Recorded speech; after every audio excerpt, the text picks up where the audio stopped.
Hi, I finally figured Hi. out the password from last month. I pasted it in twice and it didn't work.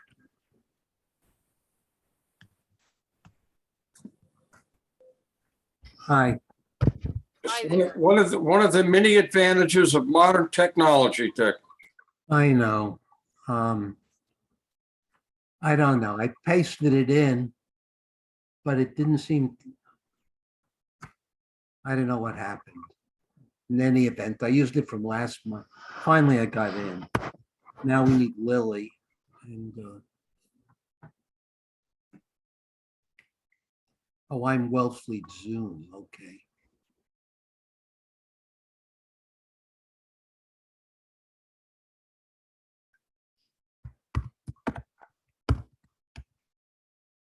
Hopefully Okay. they all saw the latest email. The email was correct. The problem was this is the town's Zoom account, and I thought they were going to host the meeting, but I guess they're not. Oh. Well, I'm here now if you need me to host it, but there's No, I got Lily. in. I found last month's email. Okay, and so there's a bunch of people. I just got a call from Lillian that she can't get in. So I don't know if If she she doesn't should have the try right link. again, because I just opened the meeting. We Okay, have, the three of us are in, okay, hang on 1 second. I'll see if I can get back to her. okay? I'm surprised Carol wasn't able to get in because she was on the same link I was, and She may have given up, I'll see if I've got her number and give her a call. or if you want, I'll do it. The link was actually correct, right? Yeah. I don't have, wait a minute. Take it back. Yeah, let me give her a call. You got it, because, okay. Wait a minute. 6, oh, here's David and Jeff. Okay, people are coming. Here's Carol, she's coming in. All right.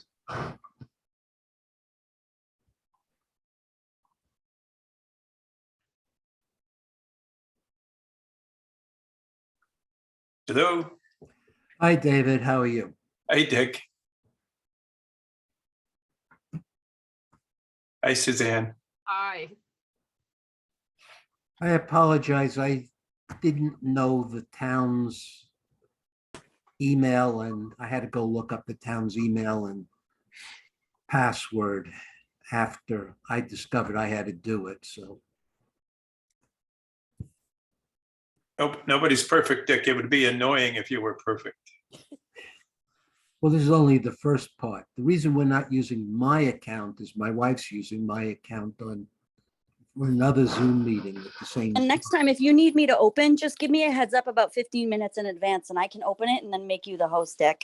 If you Okay. can't use your own account. No, yeah, I can't. Okay, I can't use my own account because my wife's using it. Yeah, that's fine. I don't mind opening it. You just have to let me know because I open all the other Zoom meetings, so I can't keep track of which ones I open and which ones I don't. Okay, I think I'm okay. I'll just make sure I know where this password is. Okay, and if you ever forget, just send me a quick text or email and I'll send it right over to you. Okay, good. Thank you. You're terrific, Rebecca. Thanks so much. Really Thank appreciate you. You're welcome. Have a good meeting. it. You too. You two have a good evening. Thanks. So we have 6 of us. I guess that's a quorum, somewhat belatedly. We have GB. Jeff doesn't count towards the quorum, so it's Just, 6. So Chuck Cole's the only one who's not here, right? is Robert here? Robert. Oh, Robert, right. Yeah, I see you, GB. I can't. just remember, I'm still not sworn in. Oh. Well, we still have 5. We still have 5. Did you try swearing in over Zoom? I asked about that and I was told that's a no-no. That's a Oh. no-no. Huh? Have we started the meeting? Are you going to say that? Okay, let's call it to order. We are recording already. So Okay. let's begin now. I don't know that that Chuck will be coming, and Robert, I haven't heard from, so let's begin. We had an agenda posted. Right, so Dick, you really have to read that preamble thingy. I do. Yeah, you have. It's Okay. open meeting law. Which open meeting law, Lily? It isn't in the governor's proclamation that you read it, and it obviously wasn't in the original law because they didn't anticipate this. So which law am I supposed to be following when I read it? Dick, every meeting that we go to, they read this as, Okay. All right, let me see if I can find it. It's in the agenda, right? Right. Something of that ilk is in the agenda. Here it is. On June 16th, Governor Baker signed into law an act extending certain COVID-19 measures adopted during the state of emergency. This act includes an extension until April 1st, 2022 of remote provisions of this law, enhancing certain provisions in the open meeting law. Okay. This blurb, of course, was made up by me, and everyone in town follows it. But Governor Baker never said enhancing provisions of the open meeting law. I was so PO'd at it, I wrote that myself. So I have now read my blurb. This is not, and everyone in town uses it. And this has nothing to do with any blurb published by the governor. Yeah, but Or it is you know not the what blurb- happened? I will It's not send, the blurb You know- published by the governor. Happened I will send you the proper, goes around, comes around. This is the official blurb of the town of Wellfleet, which I wrote. Dick, I'll send you what the proper. I don't want it. I like this one. I wrote it. What, Dick, what's going to happen after April 1st in terms of our They're going meetings? they're going to extend it, but other towns are working out hybrid meetings. And what I hope will happen is we will figure out how to conduct a hybrid meeting. But it's hard because hybrid meetings rely on the fact that you have pretty good telecommunications equipment in the room where you're holding the meeting. All right, because you need to have a microphone that can pick up everybody in the room and a camera that can pick up everyone in the room. The microphone's the hard part. So I have a few organizations that are working on it, but unfortunately, they all have money, like the Cape Light Compact and the Cape Cod Commission. So for them, a few $1,000s worth of equipment is no great shucks. But we have to do it on a shoestring. So I don't know what we'll do, except maybe continue to hold hybrid meetings. What's the consensus? Would people prefer to meet remotely if it's an option, or prefer to have a meeting where some of us are in person and some of us are remote? Probably I would prefer remote because of COVID. Second, Yeah. Third, I'd go for remote. Yeah, Good. So I'm in favor of it too. It's much easier to do. Suzanne? yes, yeah, in favor. Oh, you are. It's not a vote. It's just a consensus. I mean, so I expect that there will be a change to the open meeting law that permits remote meetings. It's going to take time, but there was a hearing in the State House, by Zoom, on whether it should be extended, and everyone who showed up remotely favored remote meetings. There are a lot of statewide committees where the people from Western Mass never show up because it's a 2-hour drive to Boston, a 1-hour meeting, and a 2-hour drive home, maybe 3, because one of those hits rush hour. So they're all in favor of having remote meetings. So on statewide, it's everyone's, people who are in statewide committees are in favor of it. With the Cape Light Compact, they're in favor of it because the people come over from Martha's Vineyard, and there are 6 people who come from Martha's Vineyard. It takes them a whole day, literally, to hold a 2-hour meeting because the ferry ride is 2 hours. The ride to the ferry is an hour. So it's a problem. So the Cape Light Compact has gotten around it by just legalizing remote meetings in its joint powers agreement. So on the Light Compact, who's going to be doing the oversight since DPU said that it needs to have oversight? We're working on it. We're trying to remove the DPU from anything to do with Mass Save because they're obviously opposed to the Green Communities Act. Wow. How about that for a good reason? I mean, look, the I guess I wanted to talk a little bit about the minutes from yes, that I submitted. Okay, so I had a conversation with Jennifer, and Mhm. Jennifer said that she recommended just leaving the minutes the way they were in December because that's what was reported at the time.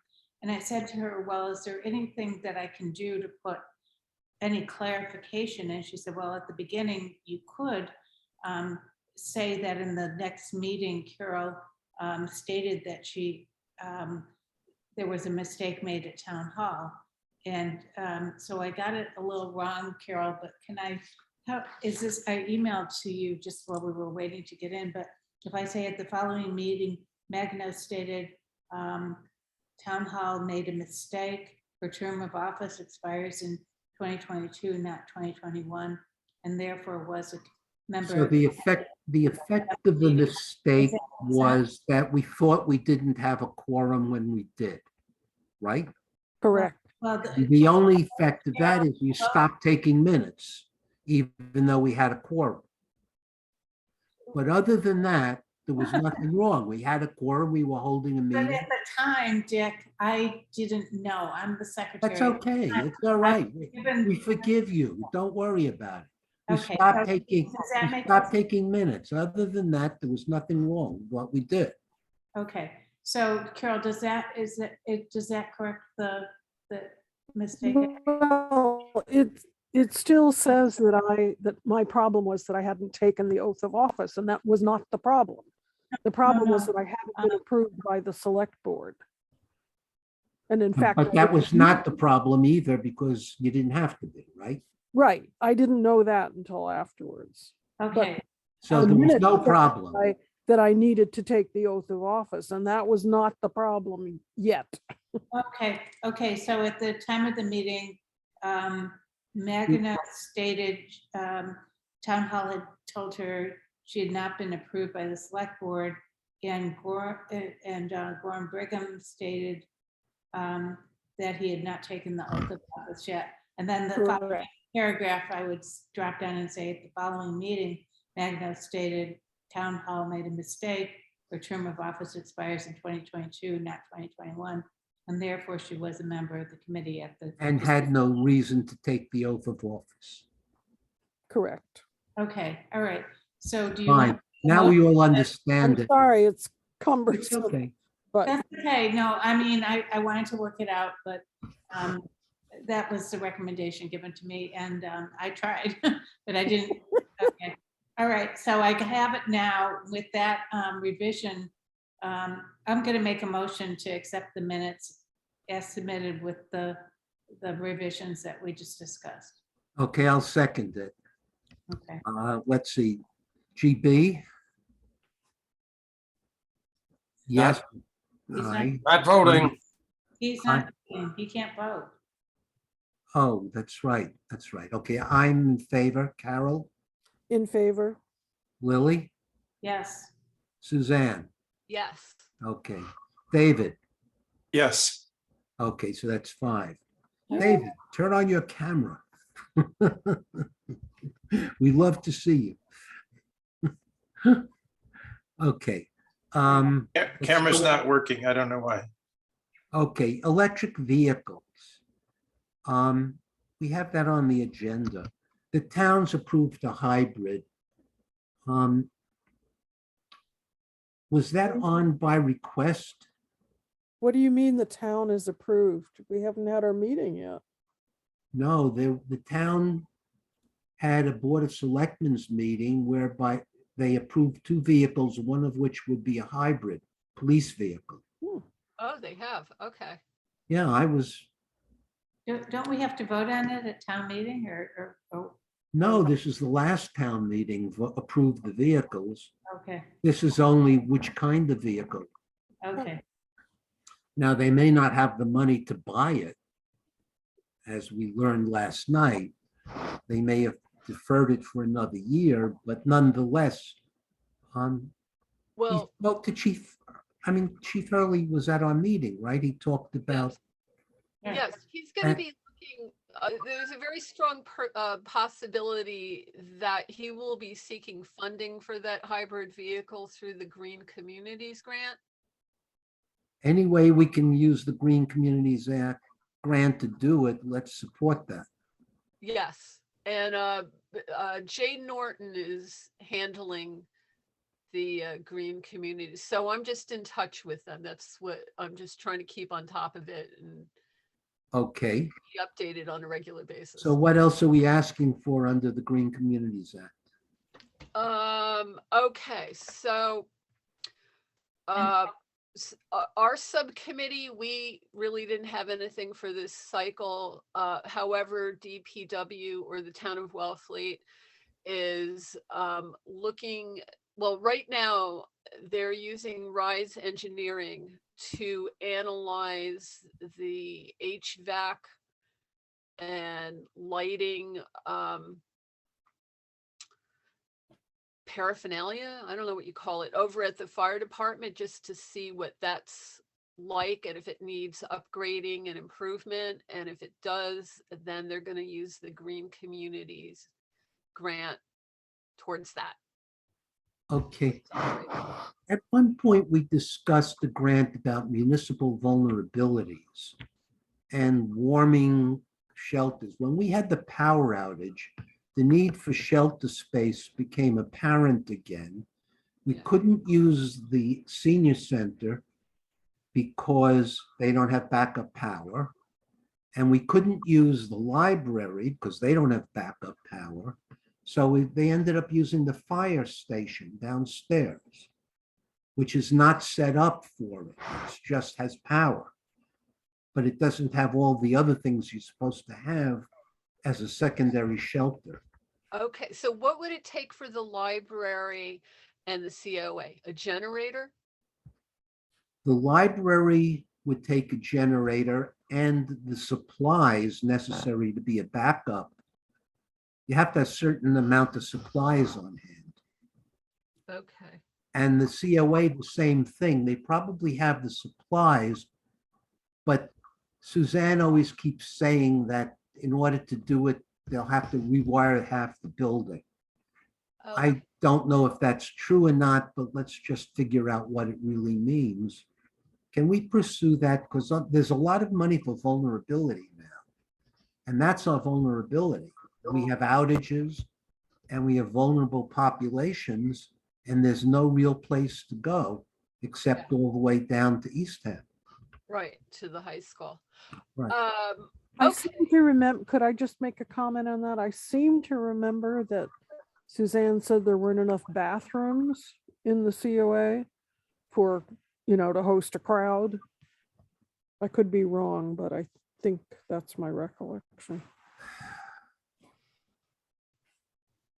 Which is not a. Are there enough bathrooms in the fire department? Are there enough bathrooms in the library? Well, I think that's why we don't have a shelter in town.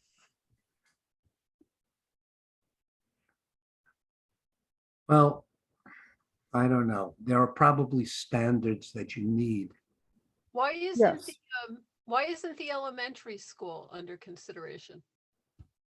I don't know. Good question. Let's find that out too, okay? Whether that could be a shelter.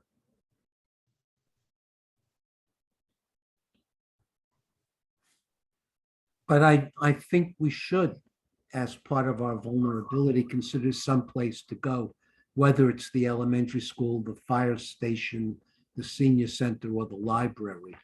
I would prefer the library because people can walk to it.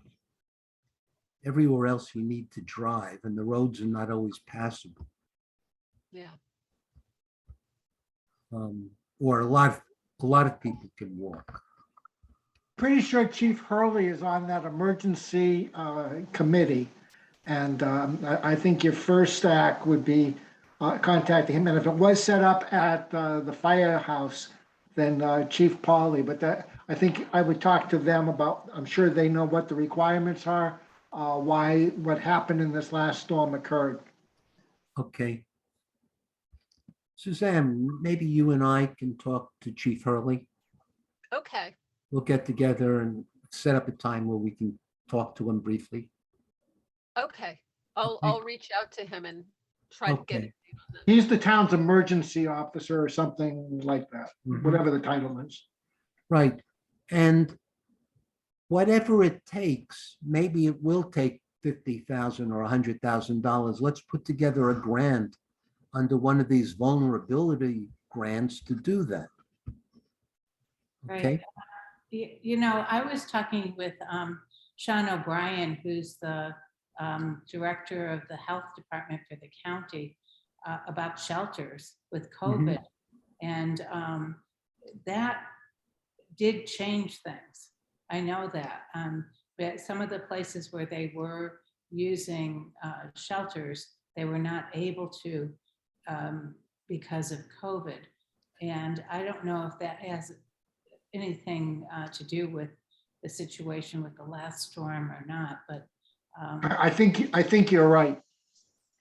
Yes, I- but remember, when COVID first hit, everyone was much more concerned about spacing and distance, right. and people are a little more relaxed about that. They're even Right. talking about in-person meetings again, and some towns have gone back to it, right? Of course, but you know, I can reach out to Sean and ask Sean. Okay, After, why don't you meet with Chief Hurley first and Chief Pauley if you need to, and then get in touch with me if you need me to talk to Sean. He gets right back to me. okay, good. So electric vehicles, to get on that, are we, as I understand it, the town has decided to ask for one hybrid vehicle. I don't know that there are approved all-electric vehicles, police cars yet. And the hard part is that they have an awful lot of software, you know, various systems, and that has to be accommodated somehow in the electric vehicle. So it takes about $10,000 worth of modification. And that means you need a manufacturer someone who's done that. You can't just buy a hybrid car and say it's a police car, right? You know, they have various computer systems for tracing license plates and things like that, and communications gear. Well, the auto companies that typically make the police cars these days, which I think is basically Ford, Chevy, and Dodge, have, they're not regular cars. I know, Ford calls it the police interceptor. It's got a different engine, it's got oil cooling, it's got, extra stuff here and there and all that kind of stuff. And in fact, I don't think regular civilians can even buy one.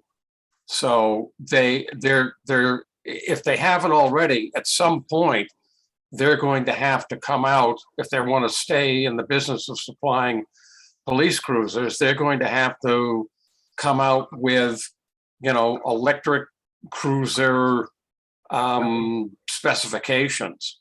Right, but to And, my and, knowledge, they and, haven't and, done and that. Dick, I think as well, they're going to have to, if they haven't started already, they're going to, once they develop the package itself, they're going to have to field test it with, various large and small city and rural departments to, ensure they're not going to run into any unexpected issues.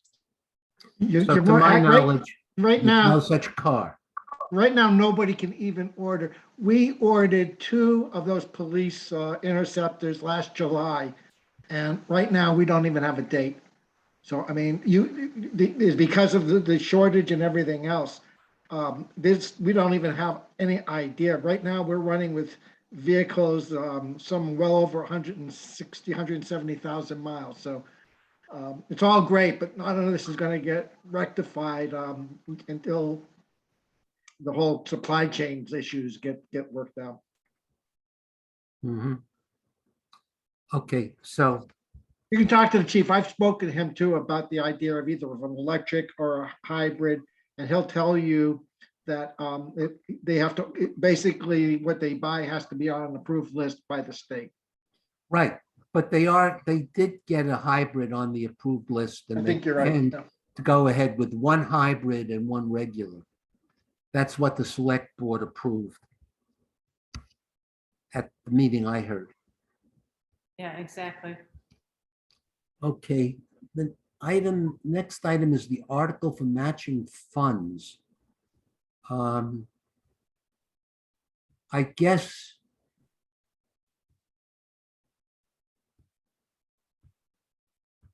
Okay, I guess our position is, and we should take a vote, a formal vote of the committee, that we want to request it. And I guess we'll use the same wording we used 2 years ago, right? That, or as modified by Carol, to say that it would be for grants for our committee. No, not for our committee, for climate Related. change related. Right. But where do we stand? Did we approve that wording? And now we have to submit it? Question, after we all went over it, I had the thought, and I thought I ran it by everybody, but I forgot, about, do we want the wording to include the money, if we don't use it in 1 year, to roll over to the next, so that we don't have to keep coming back before the town every year and asking for that reserve money? Can we do that, Jeff? I One of the don't things know. one of the things that Charlie has actually been talking about is to get us out of the situation that we're constantly having to pass these 2.5 overrides, that there should be money in the operational budget to sort of handle some of the typical purchases that we're doing. And I think that what you're talking about with with regard to having money that can be applied in the case of a matching grant falls right into that. So the dilemma right now is that we are really in a weak position, and until we get a few more things clarified, it's one of the things like you didn't hear last night was we can't even tell you how much the 2023 budget compares to the 2022 because we don't have a 2022 actuals. Or when we don't have a way of knowing how much money that we're going to be asking on the 2.5 override. So, and we got to find replacements for these people. So the town is not exactly on, keep your investment request low. Yeah, I'm worried about that. How many people listened to Charlie at the forum last night? Yeah, I guess. listened, Really? Chris. Did you listen? I was on an assembly meeting that was just an Okay. marathon. So briefly, he said that we had $600,000 in operating expenses that we were spending more in operating expenses than we were taking in. We had, what else was it? The 700,000 or 750,000 in capital expenses we needed. And what I didn't hear was, he also said earlier that he wanted to replenish the rainy day fund, was it? What is it called? The Yeah. contingent. And I didn't hear that in the override. Is that in there too? No, that's when we finally, I can't believe I just forgot the name of it. It's basically where we took all the money out, and what we've Right. got to be able to do is to you take the free cash when that finally has to be certified, audited, and then approved by the DOR. And what we're hoping is that all of that money from the 2 years of free cash can then go back into the But is there 2 years of free cash? probably. Was that the sustainability fund? Is that what they called it? Yeah. Yeah, something like I that. should know it. I'm terrible at remembering names. Yeah. Stabilization fund. Stabilization, yeah. But Typically, there's quite a bit of cash that still exists at the end of the year. So that's what we're thinking. We don't have, but those are around the numbers that we're talking about. The other issues that you got to understand is that suddenly nobody is none of the seasonal workers are willing to work for for the minimum wage anymore. Even Massachusetts minimum wage, when Stop and Shop is paying $17.50 an hour, for us to be able to fill the rec jobs. And I don't know if you got the import of what happened with the police because of the police reform. For so many years, we've been able to hire 6 to 8 temporary summer officers and pay them $18 to $20 an hour with no benefits. And that was pulled out from under us. We're no longer allowed to hire. The whole idea of a police auxiliary reserve was abolished by the police reform bill. What is At the same time, you got things like buses dropping off for July 4th, 700 people at the Cahoon Hollow, and no way that we can figure out how to capture money from that. And we got to have police officers down there. So, yeah, we have a lot of challenges as a town. We got to get through this, and we got to hope that we can get an override and that the citizens will vote for it. So are you suggesting we don't put that article on the warrant this year? I would tell you to be as conservative as you possibly can. I don't have, last year at about this time, I was really nervous. And I was being reassured by Maria and others, don't worry about it, don't worry about it. Well, guess what? There was something really to worry about. And what I'm looking at right now is, when we're talking about level funding, we're not talking about money at the moment. We're just talking about providing the equivalent services that were already produced. And from everything I'm seeing, we're seeing our costs escalating sometimes 15, 20%. So, and we have played a stupid game of how we have managed money by this town for the last forever, okay? Which is why we've have all of these Proposition 2.5 overrides and everything else. We don't, and we got to hire somebody.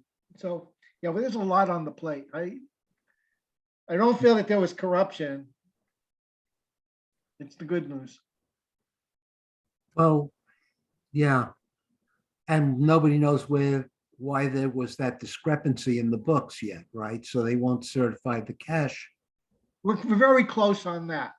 All right. And again, let me just be very clear. It's a 3-step process. Step 1 is that get it done. We're just about there. If we're not there by the end of this month, it'll be the very beginning. Step 2 is once we have that done, then we need to have the auditors go over it. Step 3 is to then take that and then go to the DOR for certification. Does that mean we figured out why there was a $750,000 discrepancy? I don't think they're there yet. Do we have any of it figured out? Oh, yeah. I mean, we have an is it awful whittled lot. down to maybe 650,000? I don't know what the numbers are. No, it's we've been able to match up literally thousands of pieces. One of the things I'm curious, and I'm probably off base here, but it's sort of like the real issue was that the chart of accounts were never synchronized. So the chart of accounts that we had and the one that we're working never matched. And so stuff was falling between the cracks everywhere. That's a big part of it. Another big part was that they were just throwing stuff over the wall to the accounting department. The accounting department lost all of its leadership and institutional memory. A lot of stuff just fell through the cracks. So I assume now the departments are entering the data themselves, right? We're using VADAR the way VADAR is intended to be used. And part of that is to provide monthly reports. They're developing their budgets. When I look at my budget book this year, it is so much better than what we've gotten in the past. It's not perfect by any means, but I mean, we've really now got some examples of what we want to see. We're making progress, you know, and we're trying to stay on top of this stuff. And ideally, we will be in a better shape, but I don't have a reading on how the town is going to respond. And you know, and we have a select board that is got ADD, or you know, they kind of sometimes lose focus. They have 4-hour meetings, and So my reading of the fact that 114 people showed up at the State of the Town last night, and nobody was, you know, yelling, "You're off the wall, you're cheating," you know, none of the crazies. They were all kind of sympathetic. Makes me think, gives me some hope. we passed everything last year. I would, you know, when we walked away from the ball field last year, and every single one of the 2.5 overrides were passed, I was astounded. Now we're trying to figure, there's other issues. We were putting money into all these separate funds. Wait till it's all put together, but it was a Okay. morass. So the question is, should we put in our article or not? You I know, have to say that the amount of money was pulled out of thin air, Yeah, it was and we 50,000. didn't use it the first year. Because it's a contingency. Are we still hitting the kinds of grants where we have matching funds? Most of them do. Yeah, And some of that you can use staff time for, but it certainly would be convenient. We have no source of funding, so Then let's put it in. It's the right thing to do. It's Put it in and contingency. We'll describe the never kind- spend, we presumably won't spend it next year, or we might not, but if we do, we'll have a big return on investment, because for every dollar we put in, we'll get 3 or 4 back. Right? Those are the kinds of grants we're dealing with. right. So let's put the article in. Jeff, where do we stand in terms of articles for the warrant? That's from my vantage point on the finance committee.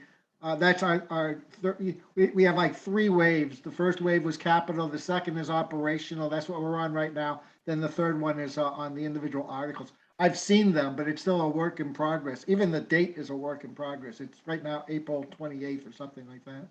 Okay, Carol, why don't you take the latest one and draft it and forward it to the select board, and let's take a vote that we support this, so that you can say the committee has requested this. Okay, so I move that Wait a minute, Carol, what about Suzanne's point to have about it. having it roll over? Jeff, is that, I don't know, but that's something that you want to ask of the town administrator. And he, you know, one of the probably Lisa or Mary are the people that could answer that. But I would ask Charlie Sumner if tell him what it is and ask him what's the most appropriate thing to do, because it can't be that atypical. Mhm. so what does that do in terms of the timing? You send him an email and ask him, you know, how is this be handled, or get in touch with Right, him. on send phone him an call. email with a current draft and say, however, we would like this not have to come up before town meeting every year. So can you suggest wording that would make this a permanent fund? Roll Right, over, but if how it's do we not get it- used, How do it we get would- it approved by the committee is what I'm asking. we'll authorize you to come up with the final wording. But right now, you just want to find out what's the right thing, what you want to be asking for and how to ask for it. Right, so I would move that Carol be authorized to draft an article consulting with Charlie as to how to make it a rollover fund if possible, and then send it to the select board on behalf of the committee. Okay, All right, so that's my motion. Is there a second? And make a copy to Fred McGee on Finance Committee. Why not? Okay, Suzanne, second. All in favor, I'll call the roll. Me, yes. Carol, yes, Lily, Yes, and how much is it for? Was it 50,000. 50, okay. and Suzanne. Yes. Okay. And David. Unanimous that Carol is authorized to draft. this Yes, and yes, Forward. Oh, David, I missed you. You That's see, right. I don't have your picture. I know. I wish it would work, but it doesn't. At least put a picture up. I don't have a picture. I'll have to get you a picture of yourself that you can. Okay. Yes. Okay, so that was the article for matching funds. The local comprehensive plan, I guess we blew it because I didn't see it on the agenda and I left. Let's put it in again. Okay, and ask them to make it clear which meeting it's on the agenda for, because we still have the need. So I will take the action to forward it again, apologize for not sticking around when I didn't see it on the agenda. Okay, okay, the Outer Cape Energy Committees. We had a meeting on February 1st, and one of the actions was to have at the next March or April meeting to get together with Senator Seer to learn more about what the state is doing in terms of climate action from him. And Senator Seer graciously agreed to join us at our next meeting, which is March 1st. Now, this is something where I think everybody on the committee should come. All right, so I think it's already posted, so we don't have to worry about a quorum being there, so we can all come.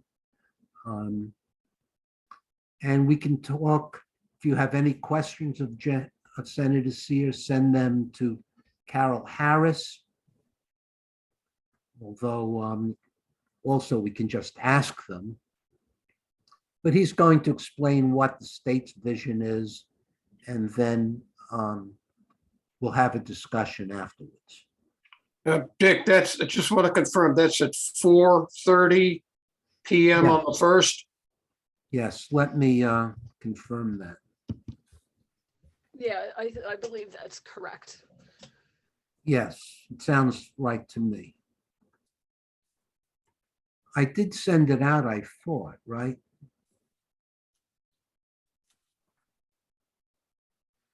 Yes, 4:30 PM, and there is already a Zoom number. And it should be on the town's website. I hope. Let's see, let me check the town calendar for March 1st. Yes, it's on the town calendar, Tuesday, 4:30 PM, Outer Cape Energy Committee. Should be committees, but other than that. Okay, so you can find it. And the agenda is just question and answer session with Senator Seer. I don't know that we have any more agenda than that.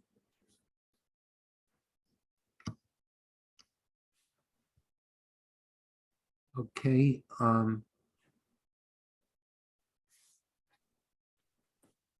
Robert isn't here, but does anybody have anything on the global covenant and mayor's status? excuse me?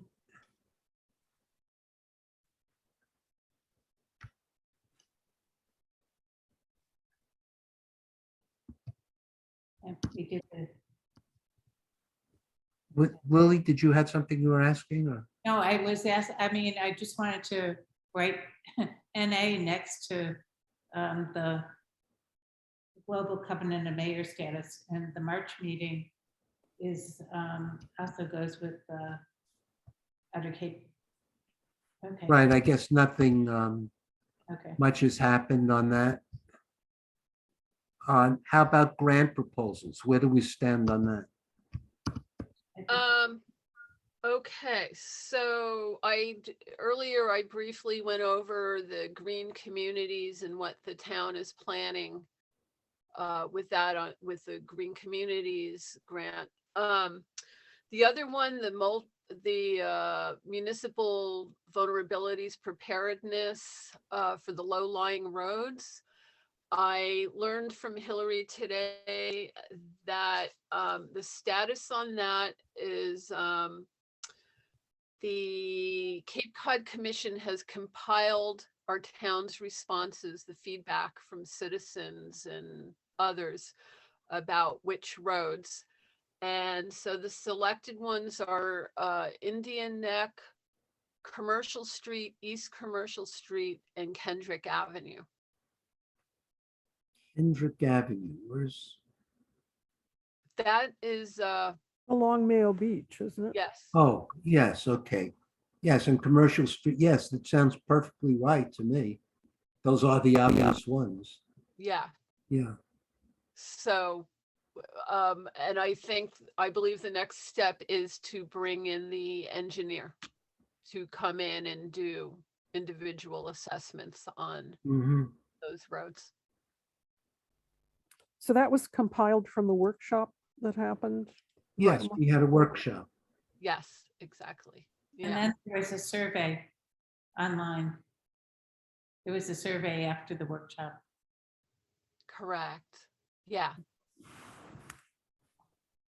So the John Reel and this Natural Resources Open Space Committee or whatever it is keeps talking about they're worried about what happens with sea level rise. So I tried to get him to talk to Heather to see if maybe they have something they'd like to request as part of this same process. I don't know if anything's happened. I should write to him and see. Because they keep saying we ought to do something about municipal vulnerability. And I said, well, we are, but we're not giving him the answer he wants. I think they're worried about shellfish access with sea level rise. I don't know. By the way, there was something in the Globe about a report on sea level rise put out by the federal government this morning. And it was several hundred pages, but I went through it all or briefly skimmed it anyway. They are talking about the 1 foot rise in the next 20 years as a possibility. So that's pretty soon as far as I'm concerned. I may not be around, but nonetheless, it's relatively soon. It's not like forever. that's right. GB, are you trying to raise your hand for something? I I almost forgot. Did we, let me unraise my hand here. Did we cover report on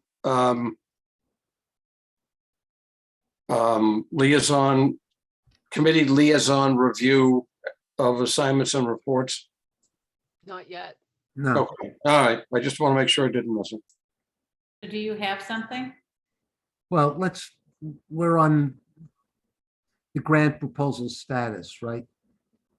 Yeah, I have a question that I'd like to put forth.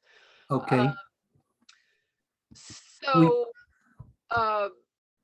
I've been receiving grant announcements. Hillary will send one. Jay did. He sent them around to different departments and committees. For example, the DLTA grant. And so it occurred to me for this green communities, I think that was sent around to various committees and departments. I think, I'm not 100% sure. But if that's the case, should we be following up with these departments and try to get them to consider climate related projects that suit their department? Should we be working with them and trying to initiate it? It just seems like, for these latest grants, it's like DPW and us and Hillary. so regulars. what other departments would we deal with? The police and fire are probably clued in, They are definitely, that is, because they're on this emergency. yeah. So school committee, I don't think they have any climate issues. What other departments would there be, can you think of, that would be relevant? Yeah, Maybe Suzanne Thomas, Possibly the marina, the marina. the Okay. water. Okay. Yeah. and then Who other, is our- And well, shellfish. The GB, who's our liaison with marina? Chuck? I don't know. He's shellfish, so, Yeah, Yeah, you want shellfish too. right. yeah. Okay, I'll send Chuck a note saying, we want to know about climate impact on shellfish and the marina, and whether or not you've had any discussions with them about their needs and some of the grants that are possible.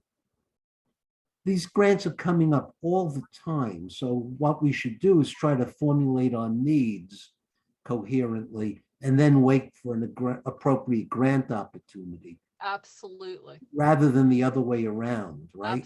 That's best We practice. haven't been able to get to that point, but that obviously would be ideal because the turnaround time is so short that you can't do a whole project when you find out about a grant. You have to have it prepared ahead of time. Yes, Right. Besides, it only makes sense to figure out what you need and then look for the funding, or wait for the funding to open rather than the other way around. yeah. All absolutely. right. So, and I guess that applies to John Reel as well. Formulate something intelligent that you think you're looking for funding for, and then we'll try to find the source for it. Right? But it has to be something that would convince someone you know what you want to do. And, here are the steps. So it's the marina, shellfishing, and this open space thing, right? That are the opportunities. So I'll write to Chuck about those two, and I'll try to handle John Reel for the third. Okay? So now let's go back to liaison. You wanted to bring something up, GB? No, I was just going to say, I just didn't know if we had passed by that and We had passed by it, but my brain was shut off.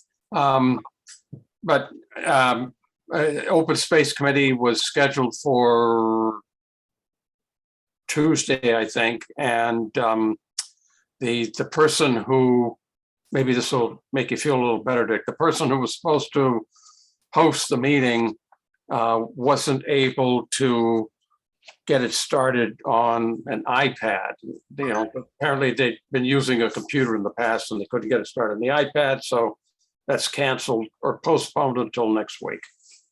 Okay. Jeff, do you want to say something? Yeah, if I could. Sure, Just go ahead. comment on what you guys were just talking about. It would be really helpful if you could start to collect the kinds of grants that you were mentioning, and just for your own records, even ones that we may not have applied for or didn't get, but just to start to build up some kind of an institutional memory for the committee on these kinds of grants. If you guys would do that, I think it might really be useful. That's all. We keep finding out about things that people have gotten grants for that we didn't know about. So I say like a historic record, or almost just some way of being able to keep track of what some of these things are that you have learned, because that'll just continue the information so people will know what to be looking out for.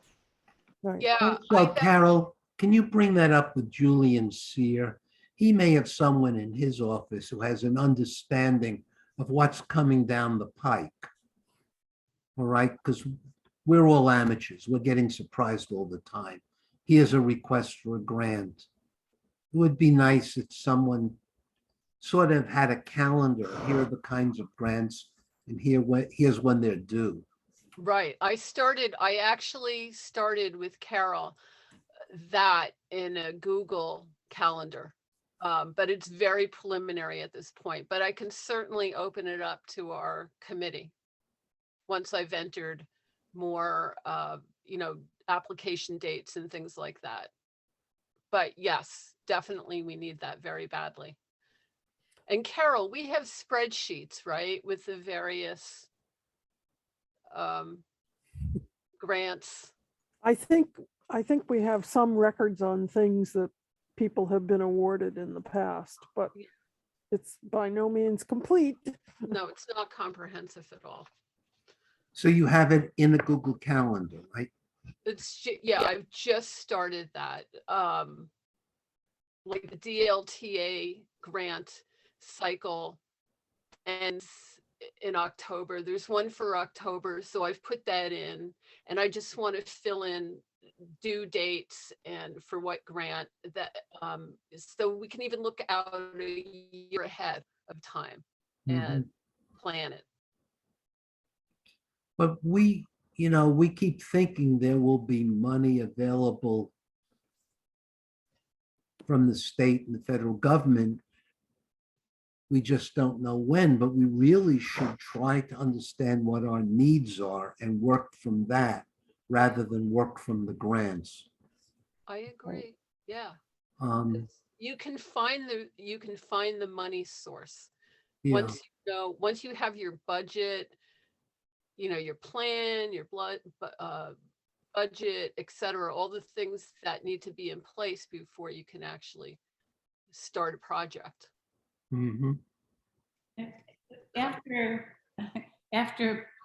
the departments slow down a bit, it might be really helpful to just ask every department, put out a memo to all the departments and all the committees to ask them what their needs are in relation to climate and climate grants. I mean, they can tell us. I mean, we don't have to guess. Mm-hmm. Yep. Okay. We talked about the March meeting with General Sear. Oh, support the Green Futures Act. Was that just from the last time when that woman? Yes. Okay. And she said she'd get back to us about a lot of stuff. Did she do that? I don't know. I passed everything on. I've forgotten. I folded a lot of stuff, but I personally am struck. Yeah, GB, yes.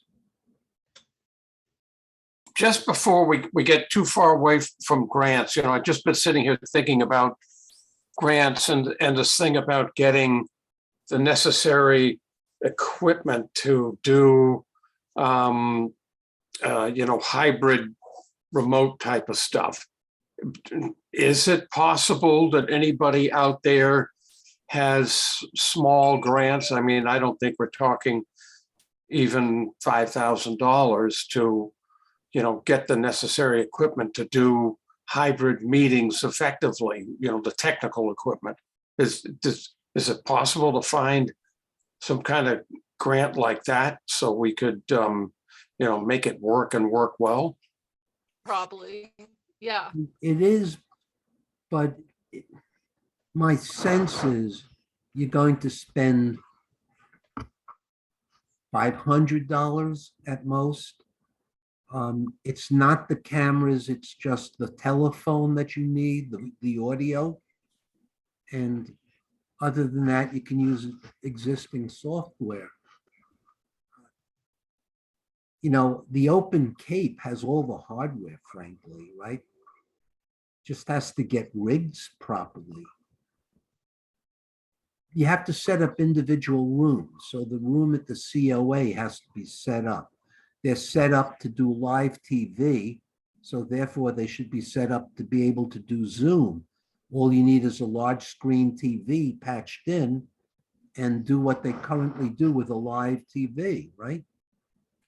The town has a bunch of money. It's in the cable access fund. Right. Yeah. And I'm wondering if this could be applied.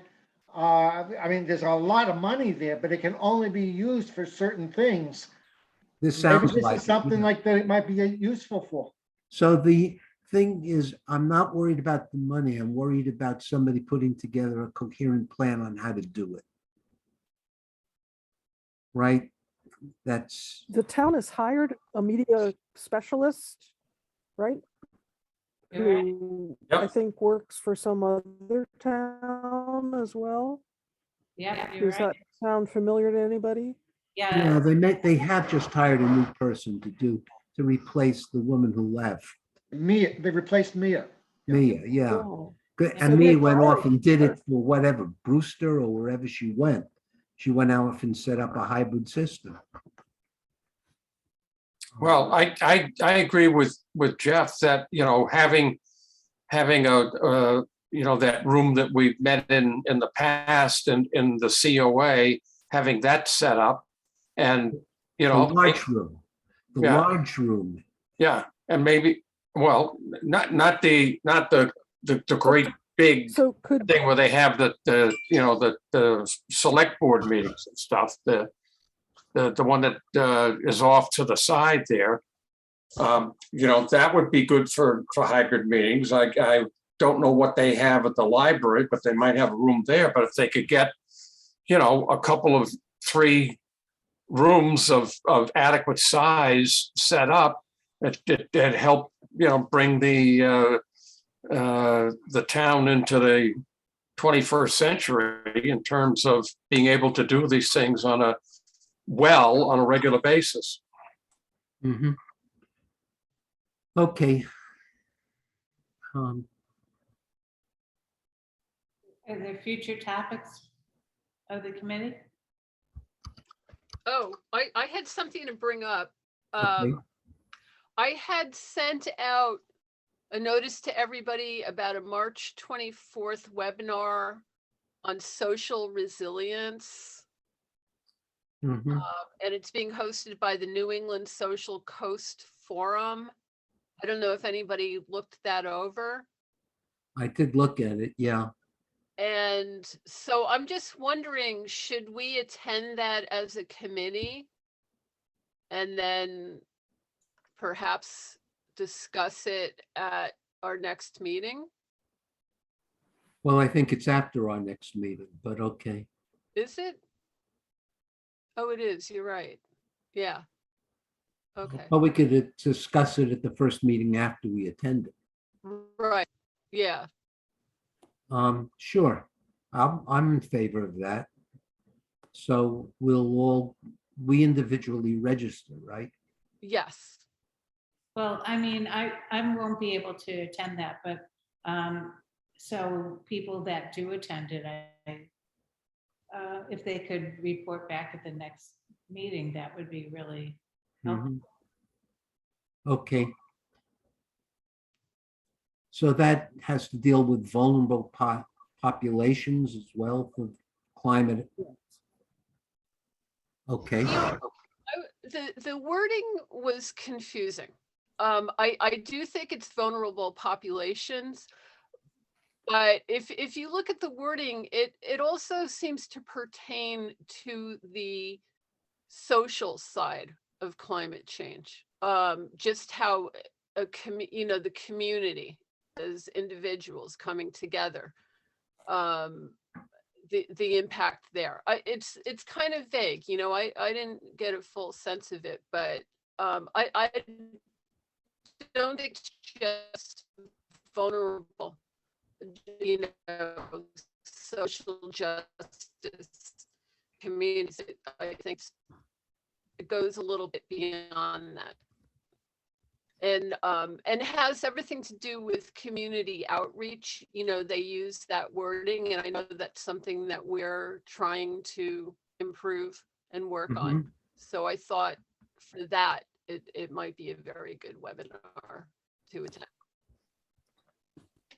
okay, so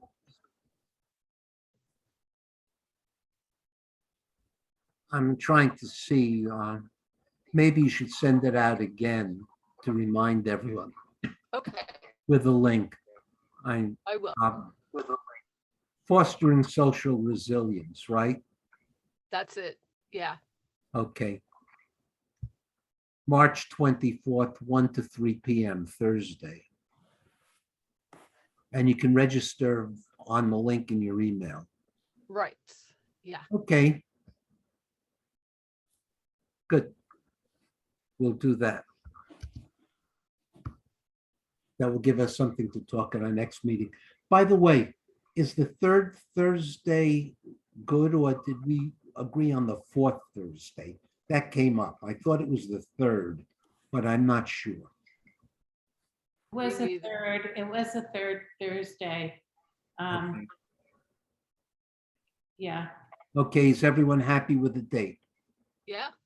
I can't do it next month, but I can I can do it the third Wednesday. Let's see, now I can't do it. I can do it the third Tuesday. How about the fourth I Thursday? mean, just next month, because I had it listed on the calendar, as the third, well, anyway.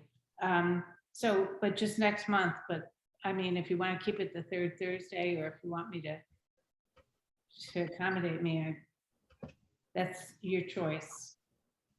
As Well, far as next meeting. If we change it, I would rather change it to the fourth Thursday to keep the Thursdays part.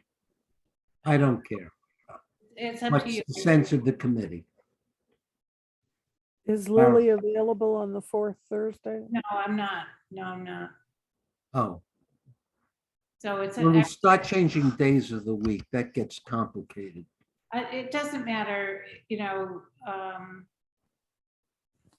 I just thought I'd throw that out there, but it's up to you. Somebody else can take the minutes. Okay.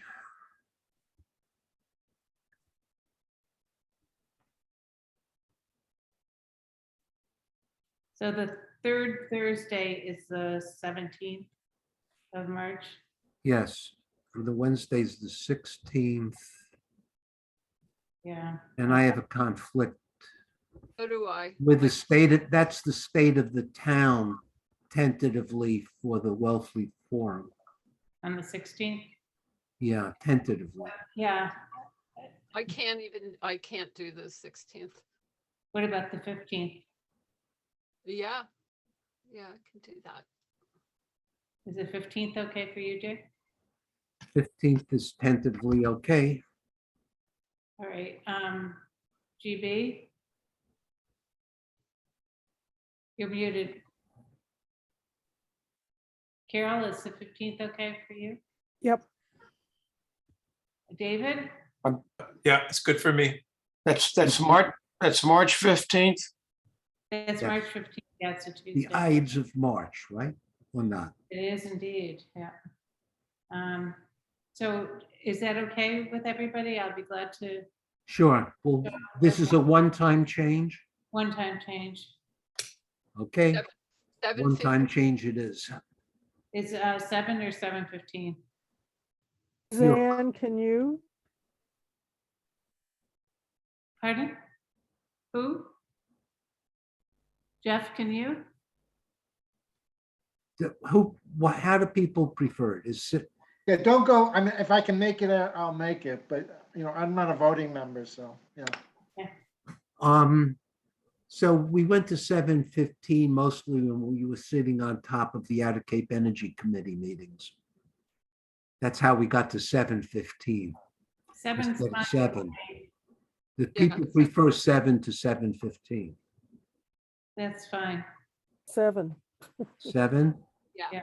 7 o'clock on Tuesday, the 15th. Yeah, that's great.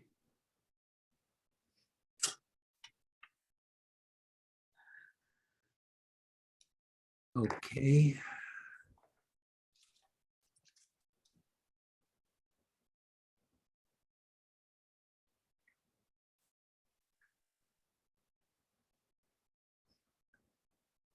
Are there any requests for future agendas or any other future agenda items?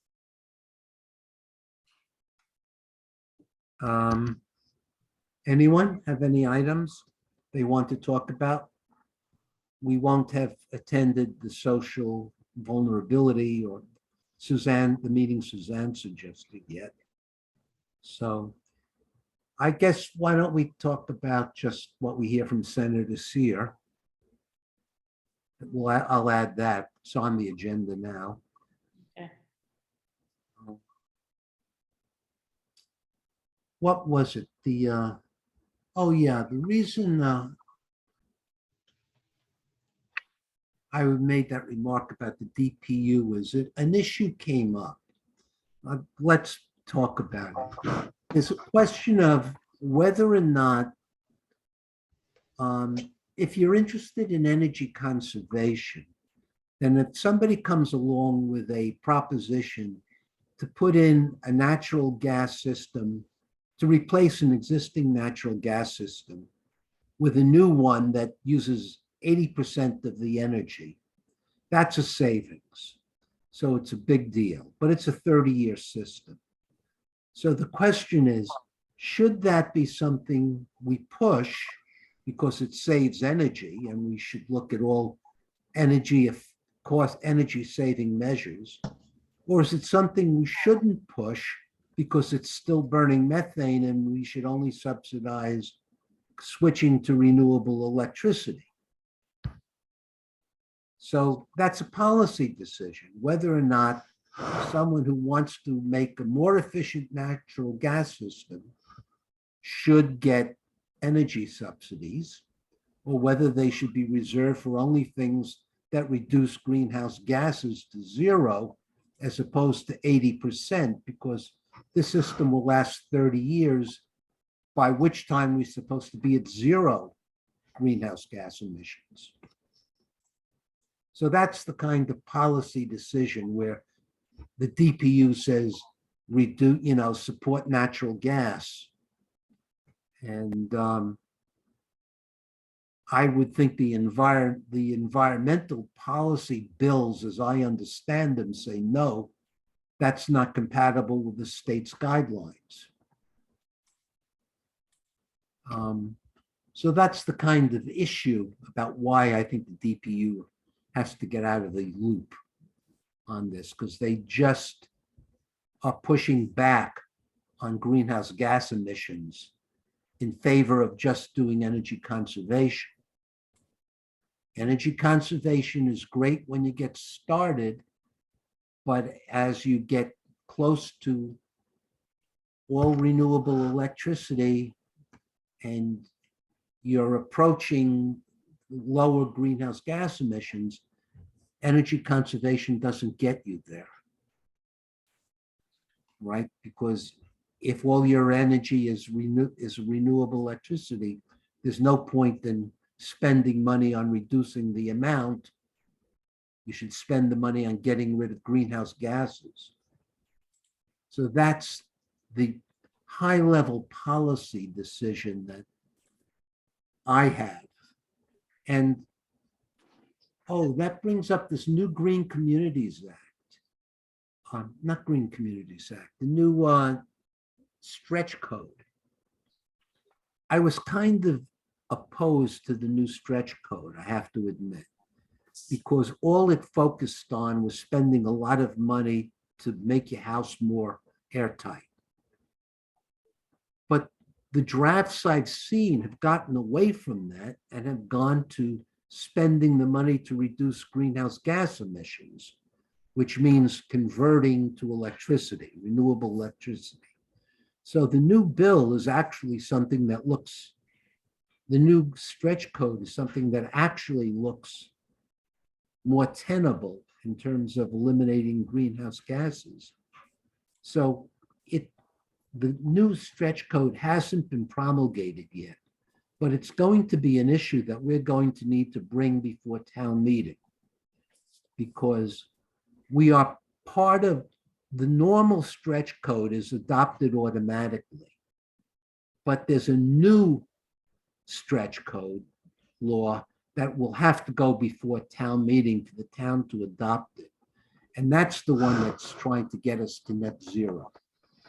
We're going to have to figure out how to get that through town meeting, assuming that in fact it is a zero greenhouse gas emission stretch code rather than just a net zero energy stretch code. Are you talking the upcoming town meeting or the one? No, this is a going to year? be 2 years away. They Okay, haven't even figured out what this new stretch code is going to be yet. Okay, so it'll be a year before they actually publish it.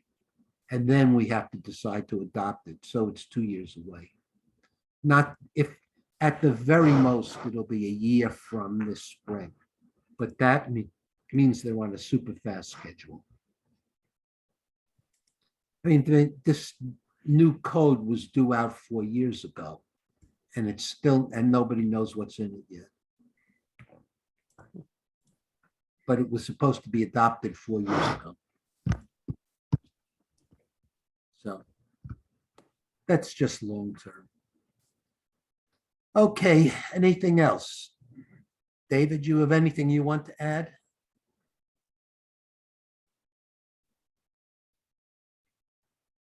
No. No? Okay. Anything anyone else wants to add? I'll put out a contrarian voice. Okay, You really think there's any likelihood that we will ever really achieve 0% on? yes, and That's how- I think it's highly likely we will achieve it. You know, we can't get people to take vaccines. Well, fortunately, we don't have to worry about that. Right, There I'm are just saying, two, it there are seems two, I'll to me, the give you the elevator pitch, okay? carbon capture has to be another part of the solution. No, it doesn't. It doesn't. Really doesn't. Like I said, a contrarian position is just, Okay, I'll give you my elevator speech. The Cape Cod Commission did a survey of energy greenhouse gas emissions on Cape Cod. So this is only for Cape Cod, not the country as a whole, not the world as a whole, only for Cape Cod. 54% of our greenhouse gas emissions are produced by private cars for the most part. Our transportation, which is mostly private cars. Now, by 2050, my view is we will be all electric. All right? That's my personal view. It might be my Miata is gonna be running, I think, in 2050. If I keep maintaining it, my 1999 10th anniversary Mazda Miata will be running with antique plates 50 years. That's true. So if you take it out for 3 miles once every Sunday, I'm just saying. that amounts to 0 greenhouse gas emissions. It's down in the noise. Okay. The fact is, I think electric cars will overtake gas cars in 2 years as a buy-in price. It's about price parity now. All right. If you go out to buy the median price of a new car and the price of an electric car, new, are about the same now. Okay, in China, electric cars are cheaper. In Europe, electric cars are cheaper. In the US, they're about the same price. Okay, they're not widely available, but they're about the same price. So I think that within 2 or 3 years, electric cars will be the obvious choice because they'll be cheaper to buy, cheaper to run, and outperform gas cars. So over the next 15 years after that, they will take over and that 50% will go away. The electric supply needs to be 100% renewable. The state and the federal government have all committed to it. The state's plan is to have a massive amount of offshore wind and somehow to get Hydro-Quebec electricity into the state. Northern Pass. That's been delayed again, but I think they'll get there. So our electric supply will probably be renewable by 2035. So the last part is getting home heating oil and natural gas off the table, because that's 39% of our greenhouse gas emissions. And I think air source heat pumps, with the proper incentives, will slowly replace all of the home heating oil and the natural gas. I believe that by 2050. That's the last. You and I will have a gentleman's bet. We'll get back together in 20. Yeah, okay, fine. Have a great It night. looks entirely. Look, there are 4 goals set in 2008. One was a 25% reduction from 1990 levels by 2020. One was a 50% by 2030, 75% by 2040, and 100% below by 2050. We made 2020. You may not have noticed because it wasn't painful, but we made it. We're going to make 2030 also because you can tell electric cars will take up enough of the slack by 2030 and the renewable portfolio standards will take it up. It's not the fact that we got to this is in 2008, they said we're going to be 25% below 1990 levels, even though the peak was not at 2008, it was higher. Okay. And we were 25% below 1990 levels by 2020. And nobody noticed because it wasn't that hard to do, because there are practical ways to get it done by changing the way you generate electricity and by increasing the fleet average. And now we have to continue. So I do think it will get done. Has anybody heard of Lucid Motors? There was Sure. Oh, sure. an article in, the New York Times. It's a new electric startup. Yeah, but it's not, Their car looks nice. It's $190,000. but it's fast too, and it Yeah, right. a long distance as well. So it would Yes. be feasible for people here on the Cape to have it if they wanted to go in and out of Boston and still Well, I have. think that cars will be up to 400 miles of range within 3 years.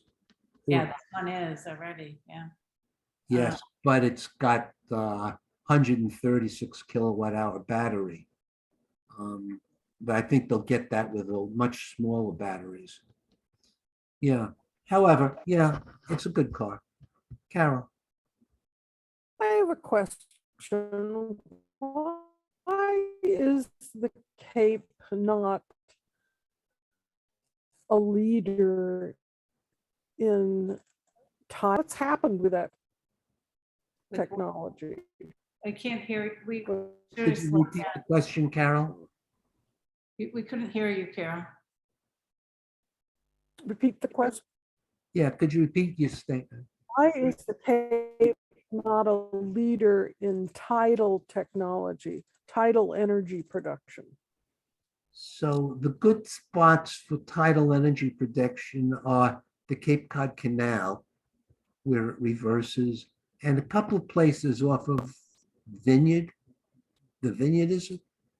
Or Nantucket. It's not, I mean, you can't just take open shore and get tidal stuff. You need a narrow part where the tide runs through and creates a turbine. Yeah, there's a lot of different technologies that I've seen over the years.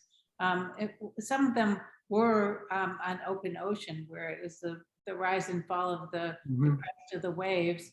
I heard about that maybe 10, 15 years ago and haven't heard much about that since. But I did hear that there was something maybe 5 years ago where they were doing some testing of turbines in the canal, and I haven't heard anything of that Yeah. recently. But yeah, I asked that question too, Carol, maybe a decade or more ago. So, you know, personally, things like sequestration are a great idea, but nobody knows how to do it economically yet. The same is true of tidal. They do know how to do wind turbines and solar panels and batteries and electric cars. And those items, and hydro, and those items are enough to get us to net zero by 2050. And the state has a roadmap laid out on exactly what to do. And, you know, it's put in by Governor Baker, who's not exactly a flaming liberal. You know, they're fighting over whether it should be 45% to 50%. So they're down in the weeds. But if you're fighting over whether it should be 45 or 50, you've got somebody who's really got a pencil that's pretty sharp trying to figure out how to get there. All right. So the 50% is more aspirational. The 45% is conservative. By 2030, they know how to do it. You know, the other thing I wanted to mention is, Jeff, when you were talking about carbon capture, there's a really interesting article in Wired magazine. Yeah, I read the hard copy. I think that I get that both online and hard copy of it. And, you know, I should just change it over to the online subscription, but I haven't looked for that online, but it was actually a really interesting article about this project in Iceland. Right. Yeah. The other thing, Jeff, about carbon capture is if we do absolutely nothing, the natural environment captures carbon equal to 8% of what we generate. If we do nothing, it captures 8% right now. And the two Well, things I talked about, 39% for transportation and 54%, 39% for home heating and 54% for transportation, add up to 50 to 94%. So with that and natural carbon capture, we're already at net zero. So any artificial carbon capture, which we don't know how to do, would be below net zero. Well, just as you said, beware of the DPU and what we were talking about. Beware of all of the oil companies that are out there that are going to be promoting carbon capture, since these are the guys that released the carbon in the first place. So Yeah, just they'll said capture everybody it off- on it while they're producing all the other yeah, stuff. I know. I just sent off an email. There was a recent article in Cape Cod Times about the tidal turbine at the Cape Cod Canal. So Oh, really? Yeah. Oh, that should be in your inbox. oh, thanks a lot. So they're Um, still working on it then. That's great. That's good to hear. yeah, so that is the natural place because the water is confined and it's very swift. I guess you could put one under the railroad bridge on that Well, the first one, on exit 8. What is it? yeah, the first one they put in the canal, it just ripped the heck out of it because Right. the current was just too strong. So, yeah, so we had to go back to the drawing board, you know, to redesign the whole thing. Okay, so I think I'm an optimist, Jeff. I think it'll happen.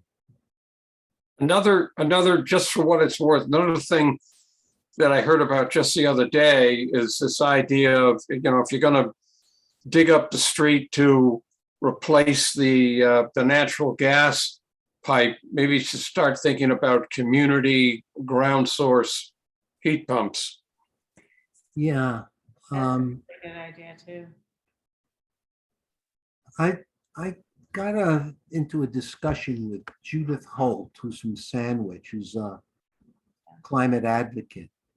And was saying I'd like ground source heat pumps. And she was saying that they put them in at the COA, the senior center in Sandwich. And they may have done the wrong design, but their electric bills are through the roof because they're pumping this water around. Now,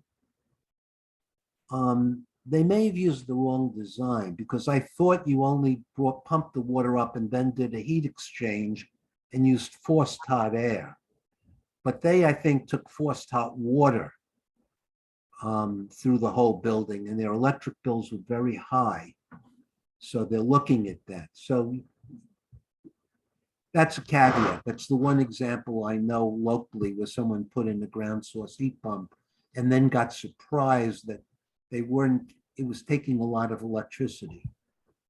Whereas other people have reported that it's low electricity, but maybe they're doing the heat exchange differently. You know, one idea, that's such a simple idea that somebody in Wellfleet, Harriet Coram, suggested so many years ago, but I thought was just brilliant. I mean, if our roads weren't black, they were like a light gray or something.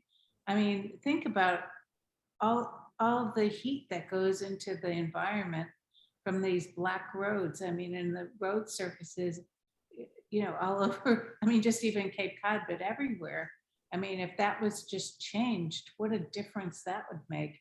Well, it's the same thing with rooftops too. In fact, I think some of the code, the local codes are specifying on, commercial buildings, they have to be white roofs because they're, less heat absorptive and more heat reflective.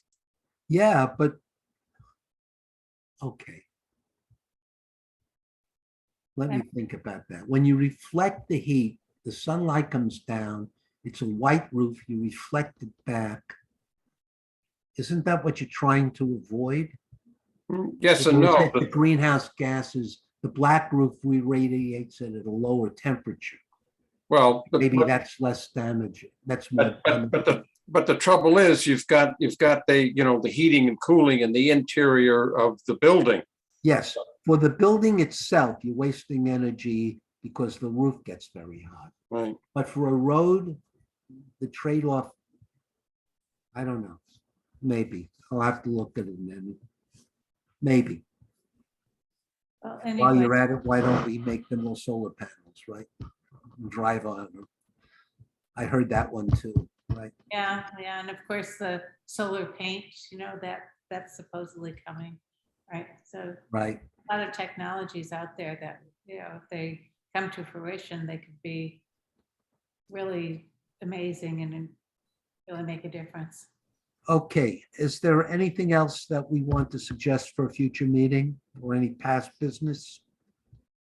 If not, I think we can adjourn, right?